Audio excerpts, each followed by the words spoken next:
Gagner un peu d'argent quand on est étudiant, c'est plutôt le bon plan. Et vous allez trouver un job? C'était avec un copain. On s'est occupé d'une brasserie, c'était en Espagne. Exactement, donc au nord de Barcelone, à Tossa de Mar, donc c'était bord de mer. Et en fait, on a été pris dans un bar, on y allait vraiment comme ça, on a déposé des CV genre quelques jours avant. Et on a été pris en tant que barman alors qu'on n'avait aucune expérience, mais là-bas ils s'en fichaient parce qu'on montrait qu'on était motivés. On se débrouillait tous les deux en espagnol, donc ça c'était le point qu'ils voulaient.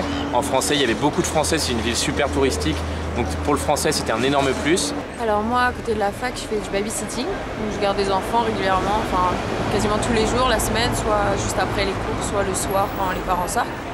Et sinon, je suis hôtesse commerciale pour des salons ou pour un journal de mode, je vends leurs abonnements, etc. Donc ça c'est plus 4 jours d'affilée. Tu as trouvé facilement un job étudiant? Babysitting, oui, c'est pas compliqué à trouver, il y a toujours des parents qui cherchent. Après, le truc d'hôtesse, c'est quelqu'un qui m'en a parlé, qui m'a proposé de faire ça. Et je l'ai fait, il me rappelle régulièrement.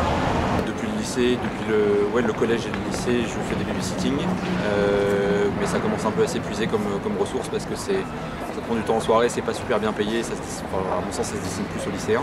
Mais surtout je donne des cours de français, c'est beaucoup plus lucratif à des lycéens qui préparent le bac en première ou en terminale en philo. Je fais du babysitting, j'ai des voisins qui habitent dans la rue d'à côté. Tu fais ça régulièrement? Tous les mercredis. J'ai trouvé aussi en tant qu'auto-entrepreneur un poste pour 2 sites. Ils me demandent de tenir leur blog à jour, de leur écrire des articles de pub, d'augmenter le référencement de leur site sur internet. C'est mes parents qui m'ont incité justement à avoir un job étudiant, même si parfois on voit pas forcément l'intérêt quand c'est des jobs en tant que barman ou qui touchent pas vraiment à nos études. Ça nous sert forcément pour plus tard, en tout cas c'est ce que je pense. Ça me permet de voir des mondes un peu différents, enfin, surtout hôtesse commerciale, je vois les gens de la mode et tout un peu.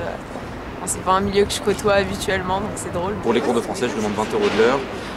Et comparé au babysitting où c'est 7, 8, 9 €, c'est beaucoup plus intéressant. Babysitting, au moins je suis sûre d'être payée parce que c'est payé à l'heure, c'est le SMIC, enfin pas beaucoup plus.